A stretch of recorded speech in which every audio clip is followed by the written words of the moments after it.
So let's stop looking at this really as an either-or discussion, and instead looking at it as an everything's on the table discussion. So with that, our goal today is to discuss how coal, nuclear, and hydrocarbons have evolved and the role that they should play in the energy mix. So I'm very pleased to introduce our esteemed panel of what I'll call Mythbusters. And I'd like to start the discussion by asking each panel to give a brief bio on themselves, and then to describe sort of a pet peeve or a pet myth that troubles them and help the audience understand what the reality is. So we'll start with Lady Judge on the left. Great, thank you. How long do I have? 4 minutes. Okay, 4 minutes. My name is Barbara Thomas Judge, and I am chairman of the UK Atomic Energy Authority. Now, I wasn't always chairman of the UK Atomic Energy Authority. I'm really a lapsed lawyer. But over the past 7 years, I've learned that nuclear is, at least, it's not the answer, but it is an answer. So the Atomic Energy Authority, which is part of the UK's nuclear establishment, at the moment decommissions nuclear power plants. It used to build nuclear power plants, but as you all know, we're not building any new power plants at the moment, although the world is changing. Now, what is the myth? The myth is nuclear energy is nuked, which is totally a myth. Because let me talk to you about decommissioning. As you said, Dirk, and as we have in the UK, about 20% of this country, that is America's power, is generated by nuclear, and about 20% of the UK's power was generated by nuclear.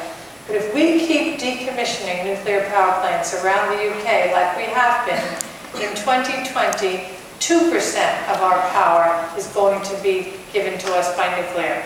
Now, nobody has told me that in 2020 we're going to need 18% less power than we need today. Seems unlikely. It's really the same story in the US, and it's pretty much the same story in the world. So why do we think that nuclear is nuked? Well, what happened, as you all remember, is that there was, in the 70s, a real interest in nuclear. We had a president who said nuclear is going to be such great energy, it would be too cheap to meter. And then what happened? 2 problems.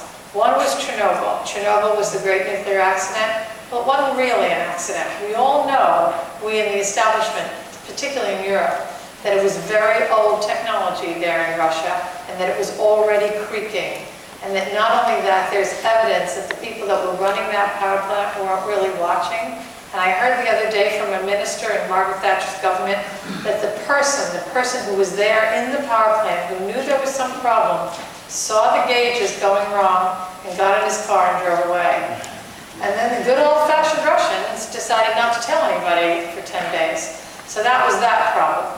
The second problem was 3 Mile Island. Now, 3 Mile Island wasn't an accident. It wasn't a failure. It was a success. Why was it a success? Because nobody died. Nobody. So why did people get crazed about it? Well, 6 weeks before 3 Mile Island, there was a movie. Actually, it was about California, as I recall. A really great movie with beautiful Jane Fonda. The China Syndrome, any of you are old enough to remember that? Like me, right? Okay. Well, I was there, Jane Fonda looked beautiful, and I never heard of nuclear, so it all frightened me just like everybody else. So there's the movie. 6 weeks later, there's 3 Mile Island, and that was it. Nuclear was dead.